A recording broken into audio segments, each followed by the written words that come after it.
Bamutia police ফাঁড়ির নাকের ডগা খলাবাড়ি থেকে ধারালো দাঁড়িয়ে এসে একটি বাইক চুরি করে নিয়ে যায় চোরের দল। বামুটিয়া এলাকায় এই প্রথম বাইক চুরির ঘটনা ঘটে।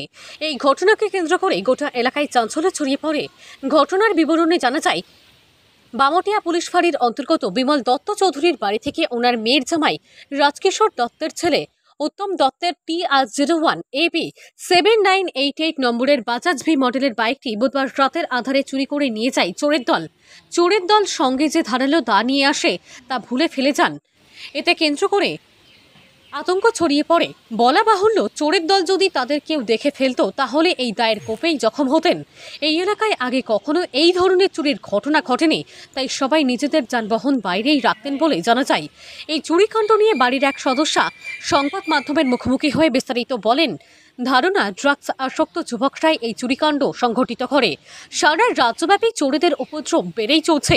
সম্প্রতি বামুটিয়া এলাকাতে একাধিক চুরির কাণ্ড ঘটলেও সমাধান করতে ব্যর্থ বামুটিয়া পুলিশ ফাঁড়ি।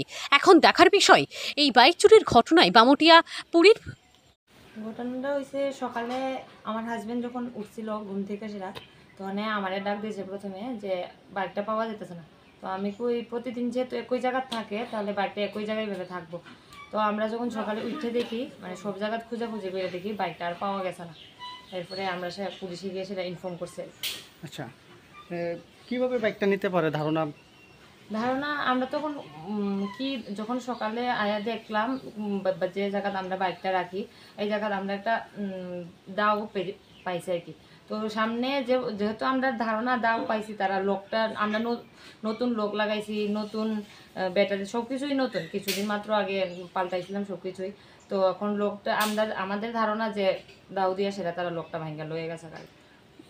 কোনো ধারণা আছে না কারা এই চুরিটা করতে পারে? কি আমাদের পাড়ায় তো অনেক মানুষও এখন বেশিরভাগ মানে যুব সমাজ যারা মানে ড্রাগ এডিক্টেড থাকে, তো আমরা এখন কারেক্টলি তো কাউরে মানে ধারণা করতে পারি না যে হইতে পারে, কিন্তু আমাদের ধারণা যারা এদিকে ড্রাগ এডিক্টেড মানে ছেলেরা থাকে তার মধ্যেই হতে পারে।